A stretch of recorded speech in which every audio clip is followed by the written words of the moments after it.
Hello, అందరికీ నమస్కారం. అందరూ పండుగ బాగా జరుపుకుంటున్నారని ఆశిస్తున్నాను.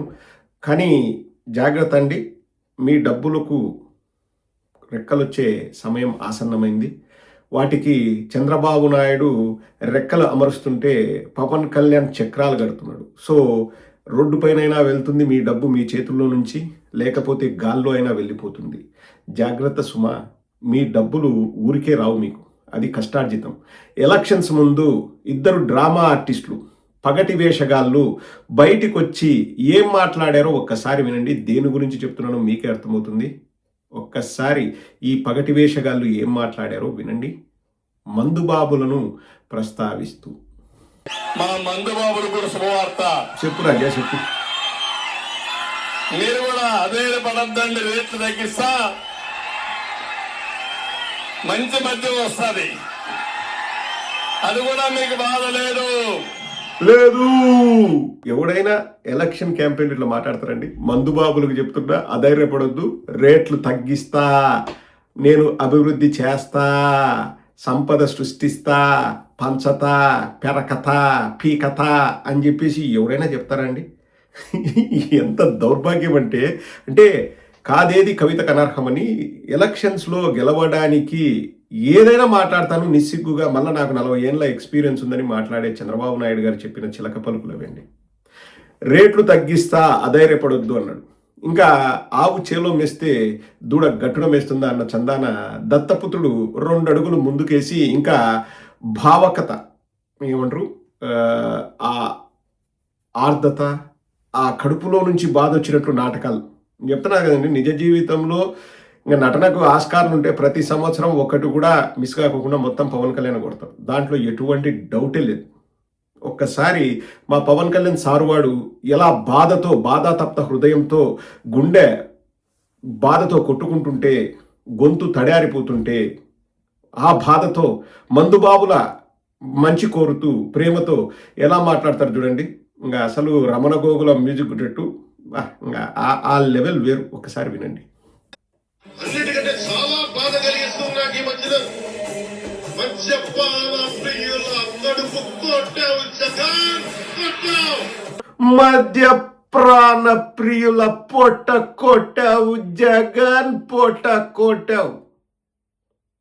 ఎక్కువ ముక్కితే టాయిలెట్ పోలా ఆ టైప్లో ఏం బాధపడినాడులే. మద్యప్రాణ ప్రియుల పొట్ట కొట్టాడంట జగన్. ఈయన వచ్చేసి పొట్టకు అతుకులేసినాడు. నేనేం చెప్పలేదబ్బా, నేనేం మాట్లాడట్లే. సన్నాయి నొక్కులు ఎలా ఉంటాయి, ఎలక్షన్స్ ముందు డ్రామాలు ఎలా ఉంటాయి, పగటి వేషగాళ్ళు ఎలా వచ్చేసి పూటకొక మాట ఎలా మాట్లాడతారన్న దానికి చక్కటి ఉదాహరణ. ఇప్పుడు మా హయాంలో మా పార్టీలో ఉండి తర్వాత జంపు జిలానీ బ్యాచ్లో జాయిన్ అయిపోయి ఇప్పుడు ఏకంగా మంత్రి అయిన కొలుసు పార్థసారథి ఒకసారి ఏం మాట్లాడుతున్నాడో వినండి. 99 రూపీస్ ఎంఆర్పి ఏదైతే ఉందో అన్ని ఐఎంఎఫ్ఎల్ బాటిల్స్ మీద ఎంఆర్పీలను బాటిల్ కి 10 రూపాయలు పెంపు చేసే ప్రతిపాదనని ఆమోదించడం జరిగింది. Flash back. మా తమ్ముడైతే చాలా బాధపడిపోతున్నాడు, తెగ బాధపడుతున్నాడు. అవునవునవును.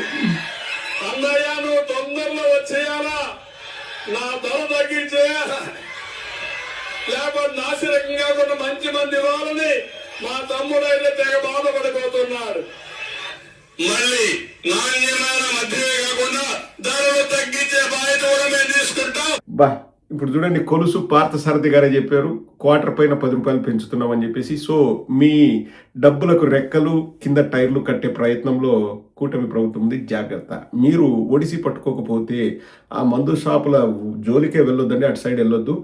1 ధరలు పెరుగుతున్నాయి, 2 కల్తీ మద్యం. ఎక్కడ చూసినా కల్తీ మద్యం అండి. మీ ఆరోగ్యాలు పాడైపోతాయి. ఇంతకుముందు జగన్మోహన్ రెడ్డి గారి హయాంలో గవర్నమెంట్ అధీనంలో ఉండింది. ప్రతి బాటిల్ కూడా ఎవడు కల్తీ చేయకోకుండా యాజ్ ఇట్ ఈస్గా అమ్మేవాళ్ళు. ఇప్పుడు ప్రతి చోట కల్తీ మద్యం, పైగా రేట్లు ఎక్కువ. మద్య ప్రాణ ప్రియులు పొట్ట కొట్టావు జగన్, పొట్ట కొట్టావు జగన్.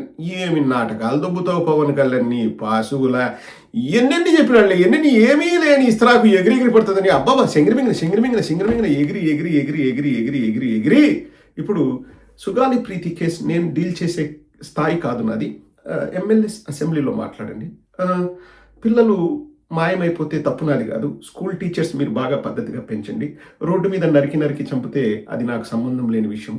కానీ వైఎస్ఆర్ కాంగ్రెస్ పార్టీ వీళ్ళ మీద ఎగరమంటే చెప్పండి. నేను వచ్చేసి నా స్టైల్ వేరు, నా మాట మెత్తగా ఉంటుంది, చేతులు గట్టిగా ఉంటాయి, అది చేస్తా ఇది చేస్తా అని కావాలంటే చెప్పండి. పూటకు ఒక వేషం వేసుకొని వచ్చేసి మా ఎర్ర సైనికుల్ని కాదు, ఇప్పుడు ఎర్ర సైనికులు కూడా అనకూడదేమో, ఏమోలేండి, జన సైనికుల్ని ఉత్సాహపరుస్తా ఉల్లాసపరుస్తాను. ఇప్పుడు చాలా తెలివైనడు, రోజుకు ఒక రకమైన బట్టలు ఎందుకు వేసుకొస్తాడంటే అండి, మనోడు సినిమా యాక్టరు, ఇప్పుడు సినిమాలు ప్రస్తుతానికి బ్రేక్ ఇచ్చాడు, మళ్ళీ ఏవో స్టార్ట్ చేస్తున్నాడంట. కానీ జనాలు ఆయన ఒక సినిమా యాక్టర్గా గుర్తుపెట్టుకున్నారు. మరీ ముఖ్యంగా ఈ పిచ్చి సైనికులకి ఓన్లీ ఎలివేషన్స్ ఈ తప్ప వాళ్ళకు పరిపాలన ఎట్లుంది, పరిపాలన సరిగా చేస్తారా ఏం అవసరం లేదు. రోజుకు ఒక షర్టు ఒక ప్యాంట్ వేసుకొచ్చాడు అనుకోండి, బా చూసారా ఈరోజు మా బాస్ ఎలా వచ్చాడు గెటప్లో, ఎయ్ ఎయ్ అని చెప్పేసి వాళ్ళు ఆ ఫోటో చూసుకుంటే నిద్రపోతారు. నిజ జీవిత నటుడు పవన్ కళ్యాణ్. ఇంకా చంద్రబాబు నాయుడు ఇంకా నటుడినే పొడిచినాడంటే ఇంకెంత పెద్ద నటుడు ఒకసారి ఊహించుకోండి. మద్యపానం అంతగా నేను చెప్పలేనండి. ఆ నటుడు ఎంత నటన మనకు వస్తే మనం ఎట్లెందుకు ఉండేవాళ్ళం, మనం కూడా ఏ డీసీఎంఓ లేకపోతే ఇంకొక ఏదన్నా అయ్యేవాళ్ళం. ఆ నటన, ఆ కథ, ఆ కార్ఖాన అది వేరే లెవెల్లే. రేట్లు పెరిగినాయి, మందు రేట్లు పెరిగినాయి, తస్మాత్ జాగ్రత్త. ఇంకెన్ని పెరుగుతాయో. పెట్రోల్ రేట్లు తగ్గిస్తా అధికారంలోకి వస్తా అని చెప్పేసి ఇంకా ఆ ఉత్తర కుమారుడు మాట్లాడాడు. మళ్ళీ పెట్రోల్ బంకుల సైడ్ రేట్ల సైడ్ ఇట్లా ఏలు పెట్టి ఫోటో తీశాడు అని. తగ్గినాయి ఆ రేట్లు.